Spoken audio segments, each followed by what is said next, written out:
Sasa hii mamode kuna culture wameendeleza kutoka generations za kitambo. Hata ukienda staff room umeitwa na mode wa physics, wajio anakuambia ati upitie ati kwake akupige mbili pia yeye ati zake. So unashindwa nini ngori yangu na wewe iko wapi? Si ngori yangu ni yangu na mwalimu wa nini? Wa physics. They used to do that a lot. Kwanza kama mwalimu Nyamukwira ni mwalimu dem. Ati Mrs. Mrs. Obina, what did Katelo do? Aya Katelo, come. You are disturbing mwalimu. Hebu lala chini kidogo. Aya mwalimu, you can continue. You're like, unakuja mind your business. Nini? Man, shughuli yangu ni usukati tu ayombangu hivyo. Man, ayombangu hivyo.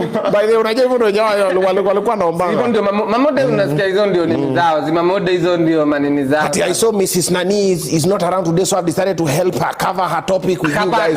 What do you mean? Nani amekwambia wewe? I decided to mark your books for you.